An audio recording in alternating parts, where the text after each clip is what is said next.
Hey everyone. No, I haven't done a video in quite a while, maybe almost a year. Well, nearly a year, I guess. A few months, yeah. But that's okay. These things happen. Been doing a lot of thinking, been not all over the place, but places, been doing different things.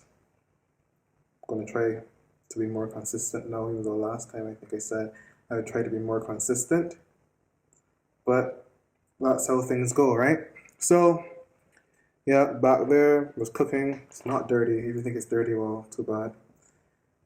What I'm gonna try to do from now on, or what I'm going to be doing from now on, really and truly, is that just gonna be putting things out there, seeing how things go. Now, what I could say very early on, and yeah, I do have this in my ears because sometimes I like to hear the feedback. It makes me feel better. Okay, I'm gonna be giving you my thoughts on different things. So the channel is going to be changing. It's not going to be as political. It's going to be more my thoughts on different things. You're going to see me doing different things over the time. And if you like what I'm doing, like and subscribe. Now, on to today's topic. Would I kill Hitler? Now,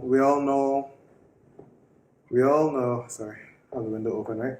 We all know the atrocities for which Hitler is responsible, in principle or in part. We don't need to go over them, but we can go over them. And the fact that I'm not going over them does not mean I'm minimizing anybody's tragedy. Principal thing people remember, even if you've not really done any history or anything like that, principal thing people remember is the Holocaust, right? People remember that. People see it in movies. People get reminded of it in some weird way at press conferences for the President of the United States of America. Okay, but if my so if my eyes, by the way, drift off, it's because I'm looking at other things sometimes, right? Okay. Now the thing is, people, there's this thing you see in movies. People ask about, and it comes from fiction. If you could go back in time and somehow kill baby Hitler, would you? So I asked myself, I was cooking as I said, and I was like, okay. I asked myself, well, it just came to me like, would I?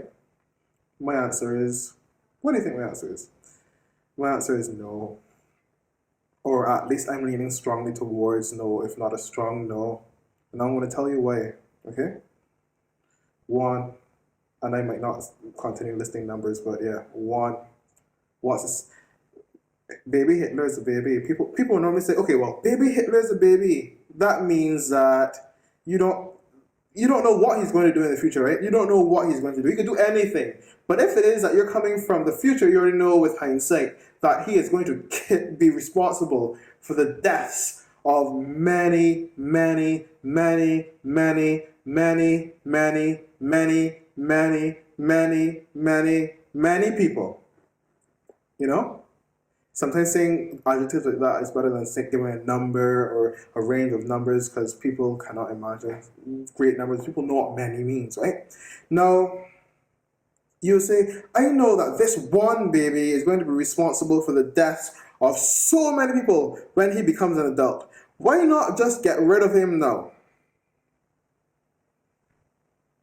And my answer to that is, you know it, so you can do the utilitarian thing and say, for the greater good, I am going to make this small thing happen, or this one thing happen, or this minority happen. In this instance, this minority event, which is going to be the killing of baby Hitler. Okay?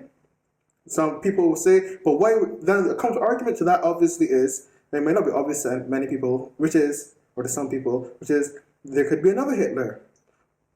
That means that you could kill baby Hitler 1, but Hitler off might come along and do the same thing that Hitler did, or worse, or even maybe not worse, but a little bit less worse if you can get that. Yeah, I guess. Well, actually, if you can get worse than bad, you can get less than bad, right? Okay, so another objection to that is, well, you could end up killing Hitler and change the whole future. It's going to create dystopias or utopias. and you be just changing the fate of many people? What if you change one person's fate and every single person with whom Hitler had any sort of interaction, directly or indirectly, his or her future changes? So, yes, the people who died at his hand, whether directly or indirectly, they may live or they may die, but you know what? They have a different future. But guess what? It means that people, you don't know what could happen. Anything could happen. But those arguments are good. Those are good. Those are all right arguments against killing baby Hitler. They're not my arguments. So my argument goes something like this. I asked the question, what will killing baby Hitler do? Will it solve the issue of humans getting rid and killing humans and destroying the environment? Because this is a deeper issue than Hitler, you know, this is the thing. Will it solve the issue of exploitation?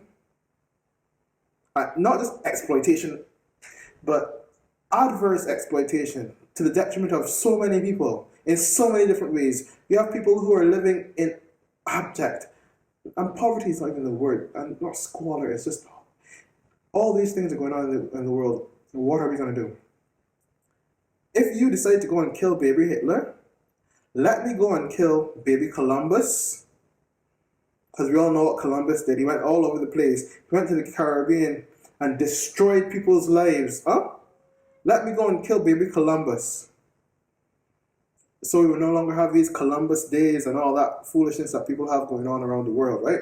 So in the Caribbean, we won't have to learn about how the Arawaks and the Caribs are driven out, killed, exterminated. So I would not have people in my classes at university who are descendants of these people who are not today living as at times second-class citizens in a country that came about because Columbus went there in the first place, and all sorts of people had to end up going to the Caribbean who were not, some may say, meant to be there. Well, of course, you're meant to be there because you're there, right? Well, that's an existential thing you've been talking about. But the point is, right?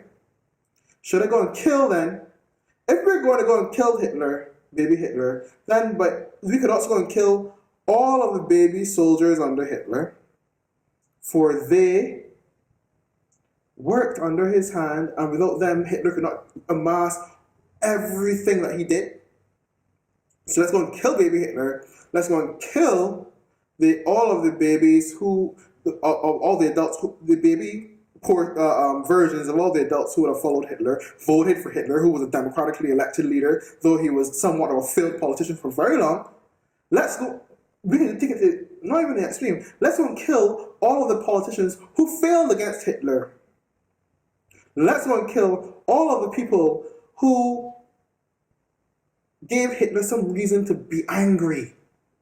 He blamed the Jews. Oh, but you're not going to say you're going to go and kill the Jews, right? That's what I mean.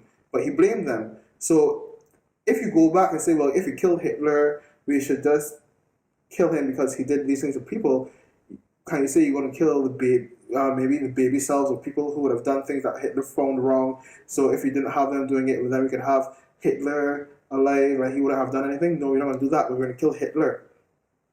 No, some people will say, well, you mix some apples and oranges. I will entertain those arguments. Bring them to me, right? I'm just throwing all these things out there. I'm not saying that I'm going to kill the baby selves of the people Hitler disliked. No.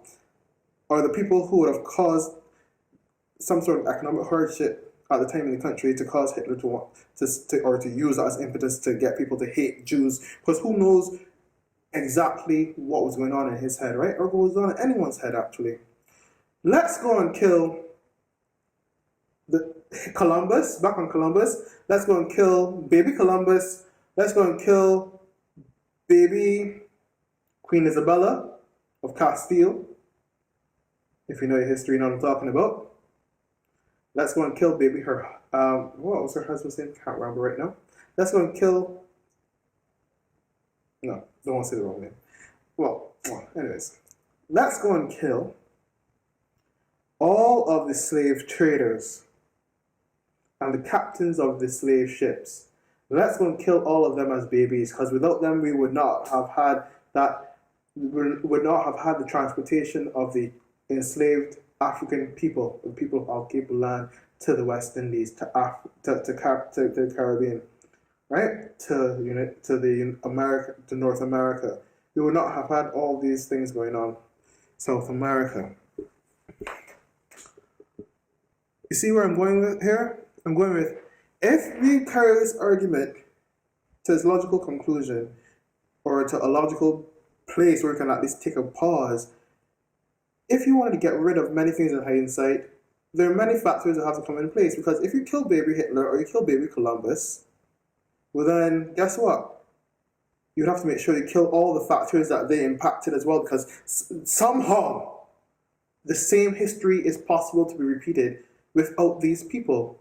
Because as we know, history repeats itself, but not in the same way. Old man's river, right? It's just food for thought. Would I kill baby Hitler? No. Leaning heavily towards no. I think there's so much more I could say about this, but that's all I'm going to say for now. So if you like what I've said or disagree, still give me a like, subscribe. Let's have a good conversation about this. If you want to curse me in the comment section, go ahead. I'm going to be as consistent as possible and get things to you in a timely manner. Bear with me. Going through many thoughts, many things going through my head, all these things. Bear with me. Follow, share, let me know what you think, even if you think it's foolishness.